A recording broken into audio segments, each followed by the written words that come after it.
Okay, welcome to the Everything Communication podcast. It's been a while. This has been a long time coming. This has actually been a long time coming, man. I'm so excited to finally be here recording this. Um, yeah, let's get straight into it. I guess first off, who am I, and why the heck is it called the Everything Communication podcast? Like, what does that mean? I'll start with introductions. My name's Nathan John. I'm a keynote speaker. I do a couple different things. I'm also a confidence and communication coach. So I help early professionals, people that are early into their careers in the first kind of like 1 to 3 years of their careers, help them to become more confident communicators, improve their ability to speak in public. And I also work in AI strategy consulting as well at one of the biggest tech companies in the world. The reason it's called the Everything Communication podcast is quite simply, when I first got into the corporate space, I was very shy. I was definitely the person who would back away from opportunities to be in public. In fact, I made a post today speaking about how I remember going to networking events and I would get in the room and start sweating for no reason. I'd just be standing in the room. There'd be loads of people around me and I have no control over how I act in that situation. I have no control over the way that I maneuver the room. Like, I see people that would go in and they be the life of the room. Like, they be working their way through everybody, and I'd just be standing there like, bro, I don't know what I'm doing. And so that was me. That was my story, right? I think after a while, I got to a point where I didn't want that to be my story anymore. I didn't like the fact that I was seeing and hearing so often that the people who go the furthest, the people who are really the ones who excel, are the people who are able to make connections, people who are able to speak up, right, and be visible, be in front of people. And for me, I came from humble beginnings, I would say. Grew up in South London, so ambition was something I didn't need to be taught. Like, it's something that I just had naturally ingrained in who I was because of the situations that I'd been through, because of the sort of environment that I was coming from, right? And so I wanted that to be me. I wanted to be the person who was going in and just flying. But that wasn't the scenario at first. So I needed to make a commitment to becoming better at speaking, becoming better at communicating with people, right? And so I remember after a while of going to different networking events, I decided that I was going to commit to public speaking and learning how to speak. Because again, as I was hearing like all these different people saying that I needed to be in front of people, be visible, and have all the connections, all that kind of stuff. That's how I was going to be successful. I started to take public speaking seriously. And that led me to looking at how I can improve my speaking, right? And one of the ways that I could do that was through getting a coach. So I started to look around and I did a couple different like speaking engagements on my own, went back to like my old school. I did a couple panels at the company I was working at. And when I first came across this coach now, I was quite skeptical. I was like, I don't know about this guy. I'm not sure if this is actually going to help transform my speaking. And so I kind of shied away from it at first. But after a while, I saw that my coach was giving gems before I even had signed up, before I'd even paid anything, right? Like, one of the things he told me from the jump was that public speaking is about service. And that was so game changing for me because anytime I'd stepped on stage, anytime I'd gone in front of an audience, my thought process was, don't make a mistake. My thought process was, don't say the wrong thing. My thought process was, don't stutter. All of those things were taking up my mind. I was very focused on myself. I was very focused on me being this shining light and everyone looking at me and everyone loving what I was saying, what I was doing, all of that kind of stuff. But if I remove the focus from myself and put it on the audience instead, put it on the people that I was serving, put it on how good of a job am I doing at feeding these people? How good of a job am I doing at helping these people?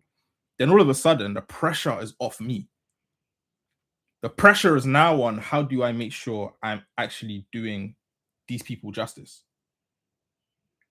And so that changed the whole dynamic of how I saw public speaking.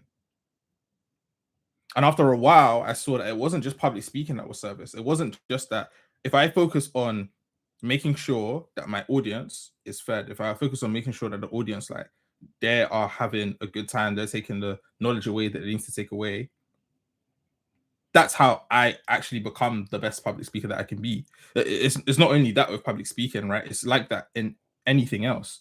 If you take working in sales, it's quite similar. If all you're focused on is how you can make someone's buying experience the best that it can be, if all you're focused on is how can I help this person the best that I can help them, you focusing on helping them rather than being the perfect salesman, rather than having the perfect scripts, that compassion that you would show them by trying to help isn't something that you can manufacture. It's not something that you can just say, like, you're going to work that into the scripts. Nah, it doesn't work like that. And so when you focus on actually how you can help people, how you can serve people, that makes you better than you ever would have been if your focus was on making yourself look good. So I saw that one other thing there, right? And then I started to notice it spread across a range of different industries and different roles.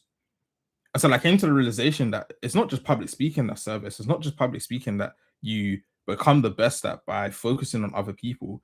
It's really every aspect of life. If you think about any business right now that exists in the world, take any business right now.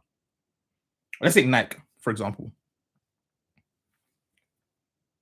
The reason why they're so successful is they know what their goal is. They know what their purpose is, right? Is to create the best experience for people buying Nike items. And so that is translated into the products, like the quality of the products that they make. That's translated into how they market. That's translated into the communities that they build. Because all of that is creating a better experience for the Nike customer. And because of that, they're able to make consistent sales, their brand image, all of these things, right? It's all engineered to make the experience better. And so, because they've done that, because they've stayed so true to their purpose and stayed so true to what it is they exist to do, that's why they do so well. And it's similar with any other business that exists in history. The businesses that go on to succeed, businesses that go on to do well, are the businesses that are focused on serving people, are focused on how they can best help their customers. And so it's not just public speaking as service, it's not just sales as service, it's not just business that's service, it's everything. Anything that we do is primarily or should primarily be about the people that we're serving. Because everything exists to help other people, everything exists to fill a need that other people have. This podcast right now is positioned to help people to improve their confidence when they're speaking. If people didn't have a need to be more confident, if people didn't have fears about public speaking, if people didn't have problems that they came to when they tried to go and speak up in meetings or in groups or on stages, there would be no need for this podcast.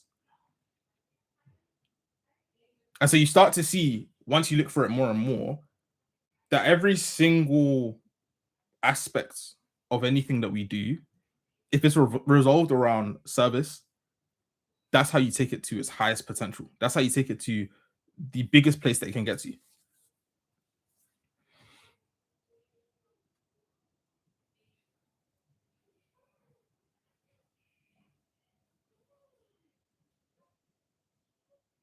I'm actually just looking at what's next because I'm not sure. Yeah, I actually forgot about this book. Bear with me, guys. First time and them things there. So I'm just gonna be going through the motions. I think a big part of this for me is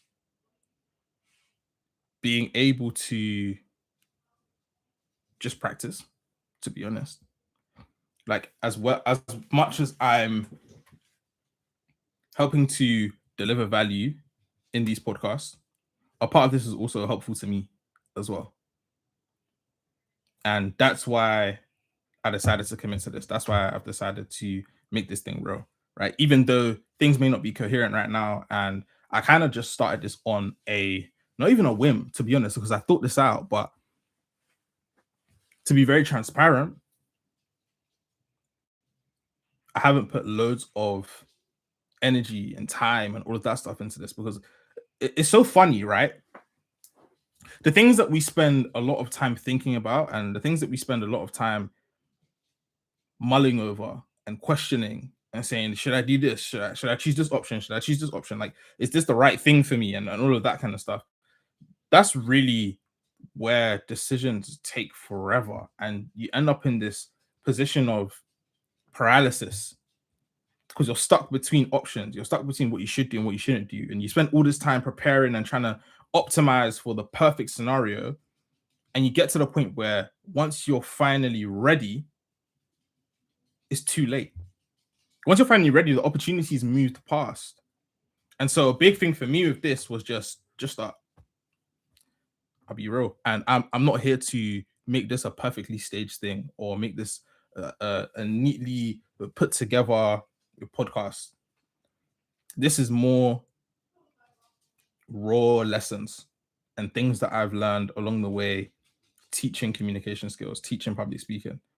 This is more so me just being open with the things that I've learned, bringing other people on to show you the power of leveraging your communication skills, the power of focusing on getting good at speaking to people and how much that can transform your career, especially if you're early on, especially if that's something that you prioritize as soon as you get through the door.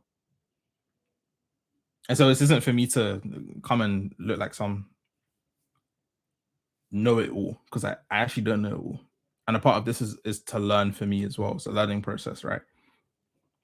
So bear with me in the next 20, 25 episodes, because I don't know what they're going to look like yet, to be very honest. But just know that the next 20, 25 episodes are coming and they will be here. And I'm looking forward to having you guys along the ride with me. Things that you can expect from episodes in the future. As I kind of mentioned, going to be going over lessons that I've learned about communication skills, about public speaking. We're going to be speaking about thoughts that I have on sort of like the public speaking industry and how you can use public speaking in your day-to-day jobs and all of that kind of stuff.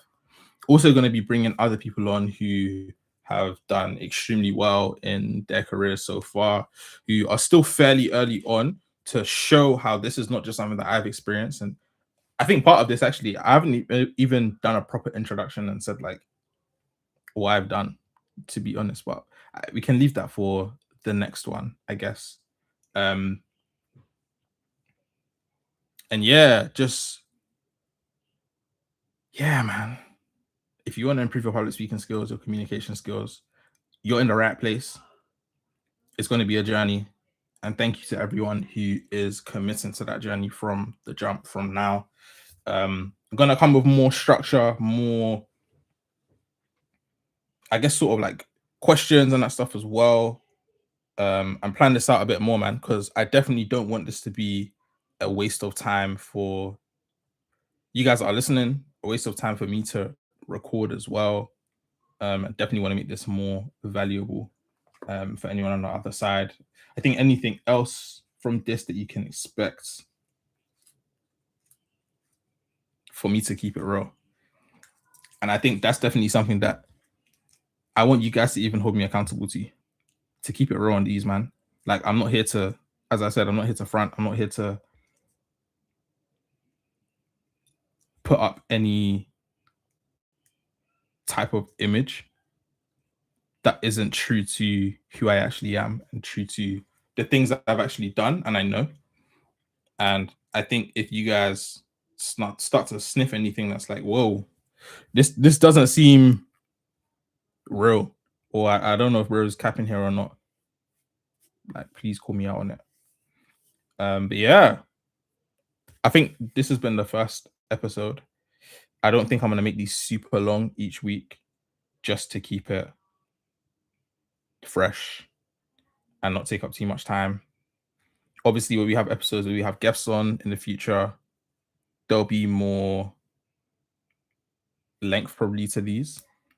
But I think probably around the like 15-20 minute mark, especially for more solo episodes, is what you can expect. But thank you very much if you have made it to the end of this, because this must have been a struggle to listen to fully. And as I said, we'll be coming back with weekly episodes for the podcast and getting into more of a rhythm, getting into more of a structure, flow for these, and take it from there. Cool. Peace.